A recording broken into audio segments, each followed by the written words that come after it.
Hi friends, welcome to tasty corner. இன்னைக்கு நம்ம சேனல்ல ஒரு சிம்பிளான தக்காளி குழம்பு எப்படி செய்யலான்றத பார்க்கலாம். இட்லி தோசைக்கெல்லாம் ரொம்ப டேஸ்டா இருக்கும். சாதத்துக்கும் வச்சு சாப்பிடலாம். இட்லிக்கு ரொம்ப நல்லா இருக்கும். இட்லி வேகிற நேரத்துல நம்ம இந்த குழம்பு செஞ்சிடலாம். ரொம்ப சிம்பிளான குழம்பு. முதல்ல இதை எப்படி செய்யலான்றத பார்த்துடலாம். 2 தக்காளி சின்ன சின்னதா கட் பண்ணி வச்சிருக்கேன். சும்மா இது ஒரு ரேண்டமா நீங்க கட் பண்ணா போதும். ரொம்ப மெலிசா கட் பண்ணணும் இல்லை, ரேண்டமா கட் பண்ணிக்கோங்க. 2 பெரிய வெங்காயம் கட் பண்ணி வச்சிருக்கேன். பொட்டுக்கடலை ஒரு கை, ஒரு 5 பூண்டு, பச்சை மிளகா 5 பச்சை மிளகா எடுத்திருக்கேன். அதுல 2 பச்சை மிளகா இப்படி கீறி வச்சிருக்கேன். மீதி 3 பச்சை மிளகாவை இப்படி கட் பண்ணி வச்சிருக்கேன். கருவேப்பிலை, கொத்தமல்லி, தேவையான அளவு உப்பு, பெருங்காயத்தூள், வாசனைக்கு நம்ம பட்டை, ஏலக்காய், கிராம்பு இதெல்லாம் எடுத்து வச்சிருக்கேன். கொஞ்சமா 1 ஸ்பூன் அளவுக்கு சோம்பு, 1 ஸ்பூன் சீரகம், ஒரு 1/4 ஸ்பூன் மஞ்சத்தூள், தேவையான அளவு உப்பு. இவ்வளவுதான் மொத்த இன்கிரீடியன்ட்டே. இந்த குழம்பு இட்லிக்கு ரொம்ப ஆப்டான குழம்பு. இட்லிக்கு ரொம்ப சூப்பரா இருக்கும். சாதத்துக்கும் ஊற்றி சாப்பிடலாம். இட்லிக்கு ரொம்ப டேஸ்டா இருக்கும். இட்லி வேகிற கேப்ல நீங்க இதை சீக்கிரம் செஞ்சிடலாம். 5-10 நிமிஷத்துல செஞ்சிடலாம். இப்போ முதல்ல நம்ம இதுக்கு தேவையான மசாலா அரைச்சிட்டு நம்ம எடுத்து வச்சிருக்க இந்த பொட்டுக்கடலை, 5 பல்லு பூண்டு,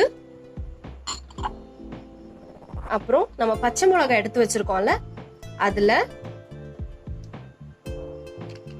இந்த பொடி பொடியா நறுக்கின பச்சை மிளகா இதுல போட்டுக்கோங்க.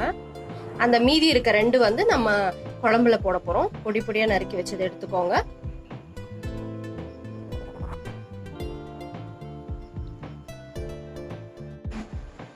இது கூடயே நம்ம எடுத்து வச்சிருக்க சோம்பு, 1 ஸ்பூன் சீரகம், இது எல்லாத்தையுமே இதுல போட்டு மொத்தமா நம்ம அரைச்சு எடுத்துக்கலாம். ஒரு பேஸ்ட் மாதிரி அரைச்சு எடுத்துக்கோங்க.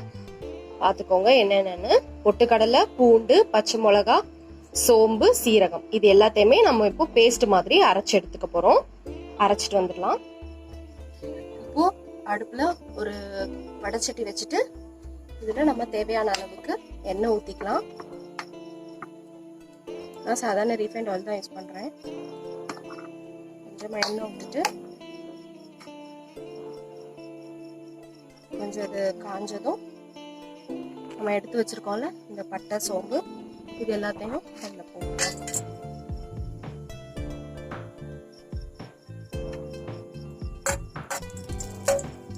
அது கொஞ்சம் நல்லா பொரிஞ்சதும் இது கூடயே நம்ம அந்த எடுத்து கீறி வச்சிருக்கோம்ல அந்த 2 பச்சை மிளகாவையும் அதுல சேர்த்துடலாம்.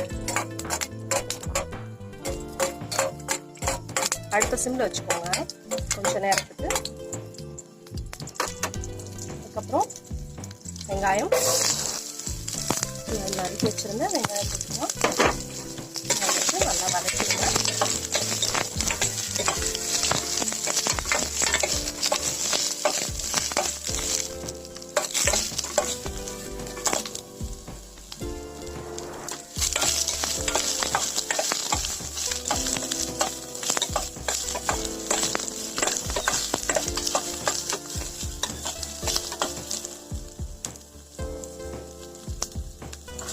வெங்காயம் போட்டதுக்கப்புறம் கொஞ்சம் ஹை ஃப்ளேமில் கூட வச்சுக்கோங்க. கொஞ்சம் சீக்கிரம் வதக்கணும். நம்ம நறுக்கி வச்சிருக்க இந்த 2 தக்காளி போட்டுக்கலாம்.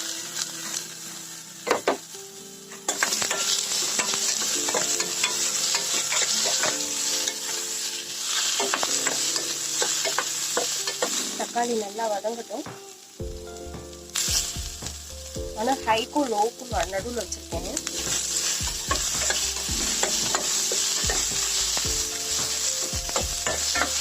இப்போ இதுல நம்ம கொஞ்சம் பெருங்காயத்தூள் போட்டுக்கலாம். அப்புறம் நம்ம அரைச்சி வச்சிருக்க பாருங்க, நல்லா கொஞ்சம் தண்ணி ஊற்றி நல்லா பேஸ்ட் மாதிரி அரைச்சி வச்சிருக்கேன். இப்போ இதை இதுல சேர்த்துக்கலாம்.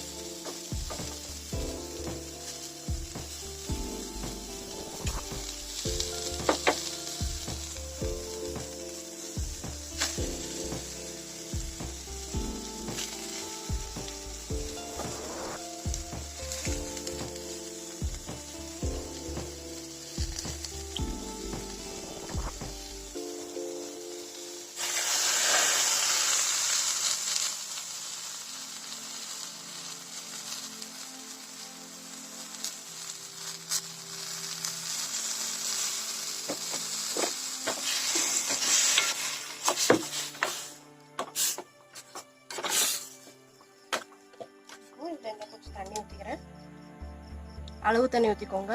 குழம்புக்கு நீங்கள் எவ்வளோ வேணுமோ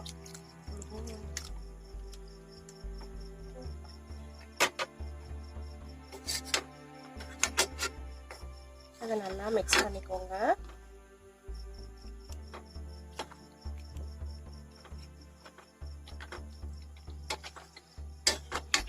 இதுல நம்ம வேற எந்த மசாலாவும் போட போறது இல்லை. இப்போ நல்லா கலந்து விட்டதுக்கு அப்புறம் இதுக்கு தேவையான அளவு உப்பு போட்டுக்க போறோம்.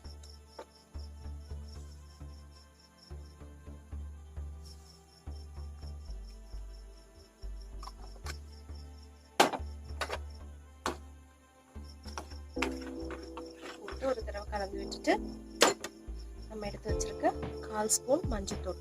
மஞ்சத்தூள் மட்டும்தான், வேற எதுவும் போட வேண்டாம் இந்த குழம்புக்கு. நல்லா மிக்ஸ் பண்ணிடுங்க.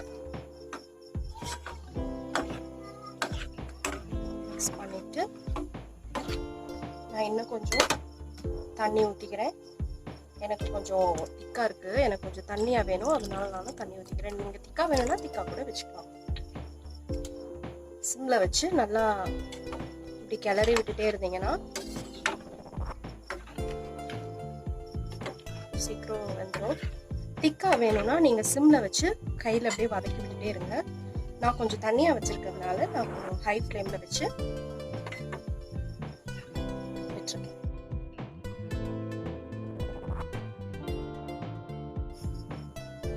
ஒரு 3-4 நிமிஷம் ஆச்சு பாருங்க, நல்லா குடிச்சு வருது. இது நம்ம பொட்டுக்கடலை போட்டிருக்கனால அடிக்கடி திக்காயிட்டே இருக்கும். இப்போ நல்லா கிளறி வச்சுட்டே இருக்கணும். இப்போ இந்த ஸ்டேஜ்ல நான் கொத்தமல்லி தழை தூவி விடுறேன். ட்ரை கொத்தமல்லி, நீங்க ஃப்ரெஷ்ஷான கொத்தமல்லி கூட போட்டுக்கலாம். நான் ட்ரை தான் போடுறேன் இன்னைக்கு. நல்லா கலந்து விட்டுருங்க. பார்த்தீங்களா நான் எவ்வளோ தண்ணி ஊற்றினேன், இப்போ எவ்வளோ திக்காகுது பாருங்க. நல்லா திக்காகுது. இன்னும் கொஞ்சம் தண்ணி ஊற்றிக்கிறேன்.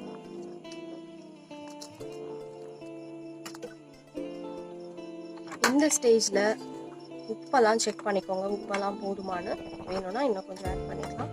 இதுதான் கரெக்டான கலர், இதுதான் கரெக்டான கன்சிஸ்டன்சி.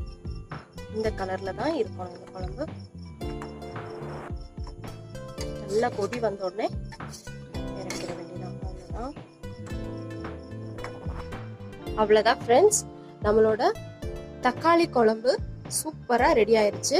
இட்லிக்கு வச்சு சாப்பிடும் போது அவ்வளோ டேஸ்டா இருக்கும். நீங்களும் இந்த ரெசிபியை வீட்டில் ட்ரை பண்ணிட்டு எப்படி இருந்ததுன்றத உங்களோட கமெண்ட்டை எங்களுக்கு ஷேர் பண்ணுங்க.